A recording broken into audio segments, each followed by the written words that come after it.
Iran न हवा में कमज़ोर है न ज़मीन में कमज़ोर है। 2000 किलोमीटर, लगभग 1700 कुछ किलोमीटर बैठता है तेल अवीव से तेहरान, और इतनी दूरी से वो आज उतना ही मार रहा जितना इसराइल मार रहा। अभी कम ज़्यादा नहीं हो रहा। इसराइल जितने हमले करता है उसका जवाब विदिन 15 मिनट्स, 15 मिनट के अंदर ईरान देता है, और जितना तगड़ा वो वार करता है उतना ही तगड़ा ये भी वार करता है। इसके अब दो फर्क और समझना है।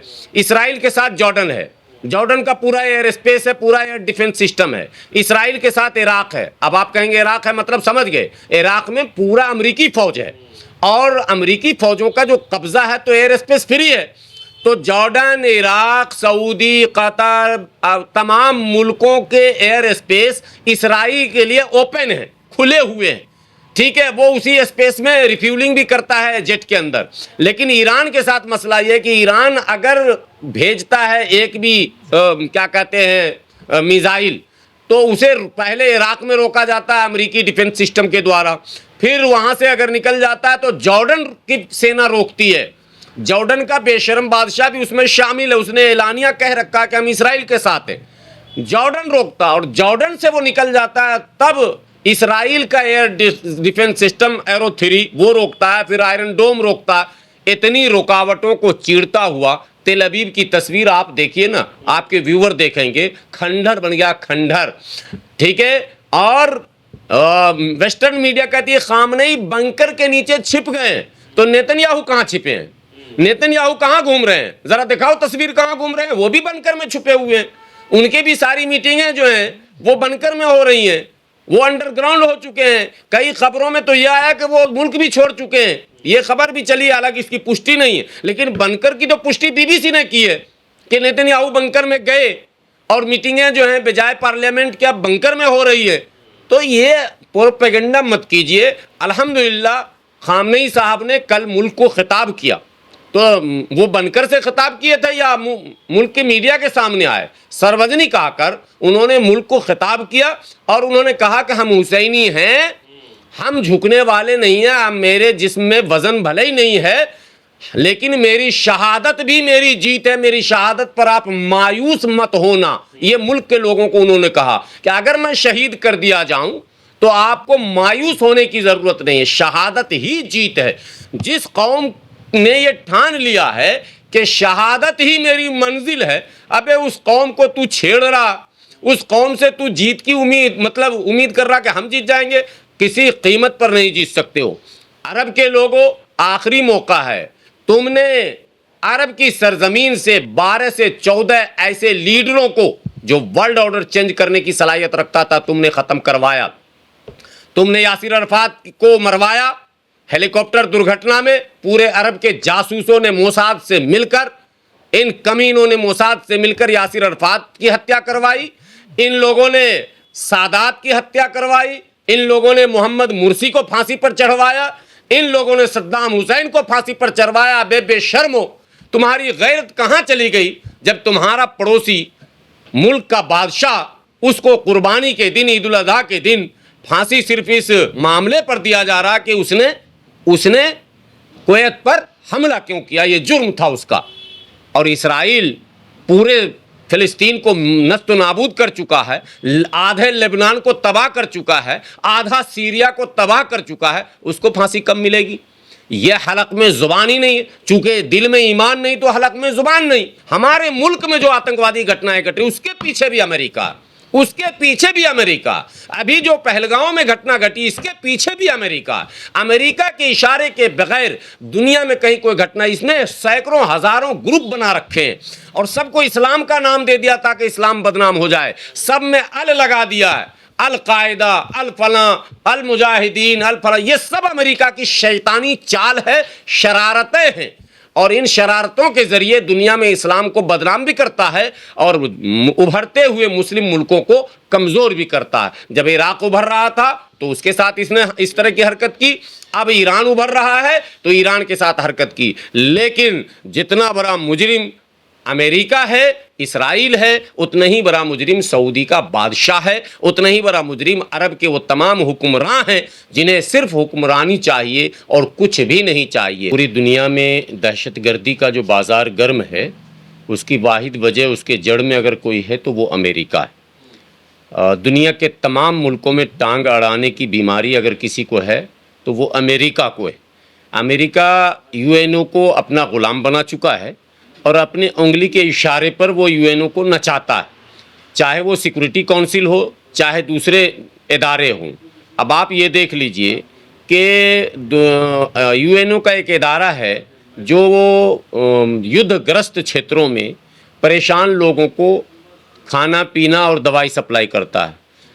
फ़िलिस्तीन के अंदर जो सप्लाई करने वाली यूएनओ की तंजीमें हैं, यूएनओ की संस्था है, उस पर बाज़ाब्ता गोली चलाई जा रही है। यूएनओ के कार्यकर्ताओं को मारा जा रहा है। दुनिया से जो मदद भेजी जा रही है उसे लूट लिया जा रहा है इस्राएली सैनिकों के द्वारा, और जो लोग भूखे प्यासे लाइन में खड़े हैं उन्हें गोलियों से भून दिया जा रहा है। तब अमेरिका कहाँ है? अमेरिका या यूएनओ उस पर क्यों खामोश है? अभी जो ये लड़ाई शुरू हुई है इसमें इस्राइल ने ये कहा कि चूँकि ईरान एटमी हथियार बना रहा, जौहरी हथियार बना रहा, और हम किसी कीमत पर बनाने नहीं देंगे। क्यों भाई? ये सवाल तो दुनिया उससे पूछे कि तू कौन है भाई? बेगाने की शादी में अब्दुल्ला दीवाना, तेरा क्या लेना देना भाई? यूएनओ है ना, दुनिया की संयुक्त राष्ट्र जब बनी हुई है, उनकी समितियां बनी हुई हैं, उसमें एटमी पावरों को देखने के लिए, उनके नियंत्रण के लिए भी संस्थाएं बनी हुई हैं, उनकी निगरानी रहती है। और जो परमाणु अप्रसार संधि बनाई गई उसमें तो भारत ने भी हस्ताक्षर नहीं किया, पाकिस्तान ने भी हस्ताक्षर नहीं किया, इस्राइल खुद उस पर हस्ताक्षर नहीं किया। इस्राइल ने खुद परमाणु हथियार बना रखे हैं अघोषित। फिर इस्राइल कौन होता है ईरान से ये कहने वाला कि हम तुम्हें किसी भी कीमत पर परमाणु हथियार बनाने नहीं देंगे? और दुनिया को कह रहा, और दुनिया उसमें सुर में सुर मिलाई हुई है, दुनिया को कह रहा है कि हमने इसलिए हमला किया कि ईरान परमाणु हथियार बना रहा था। अच्छा, तो ये भी एक आधार बनता है। तो तेरे माँ ने दूध पिलाया तो भारत पे हमला करके देखा? हम तो बना चुके हैं, हम तो बना चुके हैं। इस्राइल को मैं कह रहा हूं तेरे माँ ने दूध पिलाया तो भारत पे हमला करके देखा?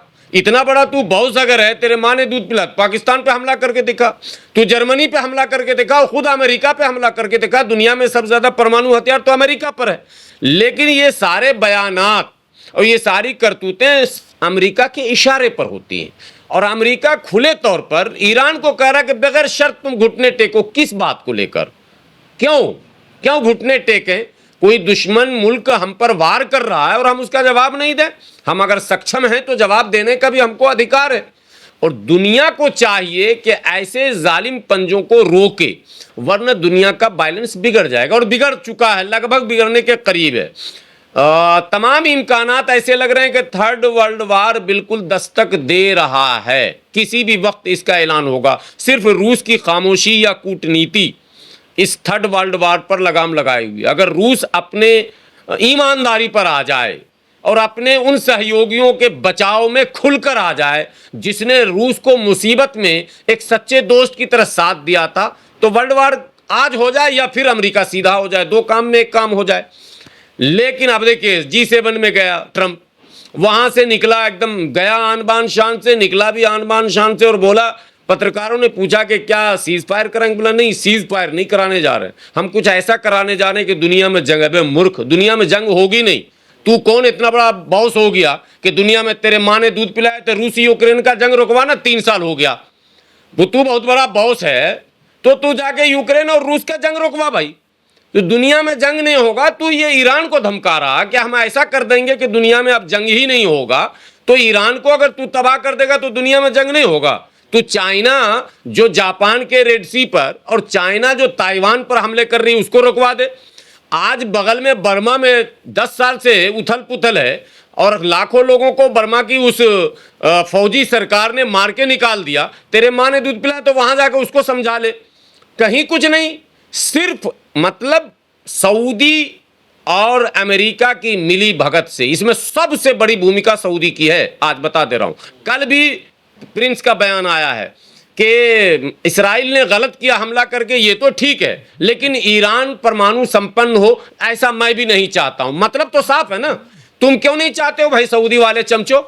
मेरा ये सवाल है सऊदी के उस स्वघोषित गद्दार बादशाह से, जहाँ के आवाम भी नपुंसक और नामर्द हैं, उस धरती पर पता नहीं नामर्द कैसे पैदा हो गए कि पूरी दुनिया में बगावत होती है, साला सऊदी में बगावत ही नहीं होती। वहाँ इस सरकार के खिलाफ बगावत होनी चाहिए, इसका खात्मा होना चाहिए, पूरी हुकूमत को बदलना चाहिए, तब जाकर मसला हल होगा। क्योंकि ये 14-15 बादशाहों का एक ग्रुप है, सऊदी का बादशाह, यमन का बादशाह, कतर का बादशाह, अबू धाबी का बादशाह, शारजा का बादशाह, यूएई का बादशाह, क्या कहते हैं आपको, कुवैत का बादशाह, ये सारे बादशाह आपस में रिश्तेदार हैं। ये 14-15 बादशाह हैं, नाम बादशाह है, लेकिन ये है अमेरिका के गुलाम। अभी यही डोनाल्ड ट्रंप जब अभी गल्फ के दौरे पर था, तो आप लोगों ने वो तस्वीरें देखी ना, इन्होंने अपनी माँ बहन को पेश किया सामने, और दुनिया के मुसलमानों का खून नहीं खौला। शर्म मुसलमान जाता है हज करने, उम्रा करने, और सऊदी के शाह का अदब से, एहतराम से नाम लेता, और हमारे मुल्क के मौलवी दामन फैलाकर उसके बादशाह का इस्तकबाल करना चाहते हैं, चंदा लेना चाहते। तो हालात बहुत ख़राब हैं। दुनिया में वाहिद मुल्क है, मतलब ठीक है ईरान ने गलत किया साहब, चलिए हमने माना, लेकिन फिलिस्तीन के साथ जो इसराइल ने किया वो गलत था या सही था, ये भी तो आप बताएंगे। और अगर गलत था तो तुमने इसराइल से मुकाबला क्यों नहीं किया? इसराइल के जुल्म के पंजों को तुमने क्यों नहीं मरोड़ा? इसराइल पर तुमने हमले क्यों नहीं किया? बे नामर्दो, जब तुमसे कुछ नहीं हुआ तब ईरान ने उसमें टांग अड़ाया, और ईरान ने बार बार इसराइल को थ्रेट किया कि तुम गाजा पर हमले बंद करो वरना हम इंटरफेयर करेंगे। और अंजाम आज जंग का है, और इस जंग की सूरत में अल्हम्दुलिल्लाह ईरान ने इसराइल के सोच से परे, अमेरिका के सोच से परे, कभी सपने में अमेरिका और इसराइल ने सोचा नहीं होगा। जिस तरह गाजा में मुसलमानों के छोटे छोटे बच्चे बिलख रहे थे, रो रहे थे, आज इसराइल की धरती पर तेल अवीव और हाइफा जैसे शहरों में वो यहूदी भी बिलख रहे हैं और रो रहे हैं और चिल्ला रहे हैं। उनकी चीखें भी दुनिया सुन रही है। कम से कम ये श्रेय, ये क्रेडिट ईरान के उस मर्द मुजाहिद जिसे सैयद अली आयतुल्लाह खामनेई कहते हैं, उन्हें ये श्रेय जाता है, उन्हें ये क्रेडिट जाता है। हम मुबारकबाद देते हैं ऐसे शेर दिल मुसलमानों को जो हक को हक और बातिल को बातिल कहे। दुनिया में ईमान का आखिरी दर्जा है कि आप कुछ कर नहीं सकते हैं, कुछ कर नहीं सकते हैं तो कम से कम सच को सच और झूठ को झूठ, हक को हक और बातिल को बातिल कहिए। जब 1948 में पार्टीशन हो गया, जो कि गलत हुआ, फिर भी मैं उस गलत को भी कह रहा हूं कि 1948 में आपको एक सीमा दे दी गई, तो तुम इसराइलियों उस सीमा का उल्लंघन तुमने क्यों किया? और इसराइल अगर सीमा का उल्लंघन करता है और अरब को 6 दिन में परास्त करता है, बेशरम अरब को भूल गया ये मैंने 60 के दशक और 70 के दशक के उस जंग को भूल गया। ये भूलता कितना जल्दी है अरब, मुझे ये बात समझ में नहीं आती है। दुनिया के दूसरे मैंने अफ्रीकी देश के गरीब मुसलमान भी गैरतमंद हैं जो कम से कम अमेरिका की गुलामी को तस्लीम नहीं करते हैं। ये इतना बड़ा भुलक्कर 6 दिन में इसी इसराइल ने अरब के 12-14 मुल्कों को धूल चटा दिया था। ये ईरान की ताकत है कि आज 6 दिन के अंदर, 7वां दिन आज जंग का है, बल्कि शायद आज 8वां हो जाएगा, डेट जोड़ेंगे तो 8वें दिन आज अमेरिका को बुलाने पर, पैर पकड़ने पर नेतन्याहू मजबूर हैं।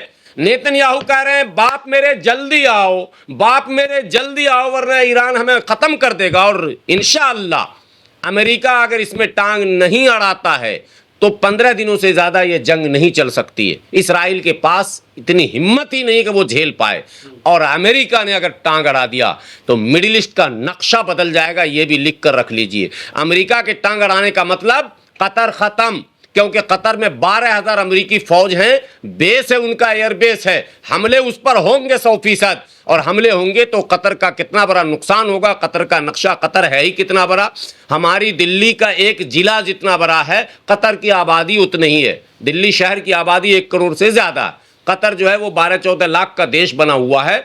तो ये सब ख़त्म होना भी चाहिए। मेरा ये मानना है कि ये जो टुकड़े टुकड़े में बादशाहों ने बांट लिया, जैसे पहले नवाब बांटते थे और एक 20-20 रानियां और पटरानियां रखते थे, इस्लाम को बदनाम करके चले गए, ठीक है, आज ये लोग वही काम कर रहे हैं। ये छोटे छोटे मुल्क एक एक बीघा में, एक एक कट्ठा में मुल्क बनाए घूम रहा है। ये एक एक एकड़ का एक मुल्क बनाए घूम रहा, और अमेरिका की फौज को लाके उतार रहा प्रोटेक्शन में। तो इसका बर्बाद होना शायद ऊपर वाले को मंजूर है। एक बहाना था फिलिस्तीन, गजा एक बहाना था, ईरान से इसराइल को टकराना था। अंजाम दुनिया देखेगी। आने वाले 10 से 15 दिनों में वर्ल्ड ऑर्डर चेंज होगा इंशाअल्लाह।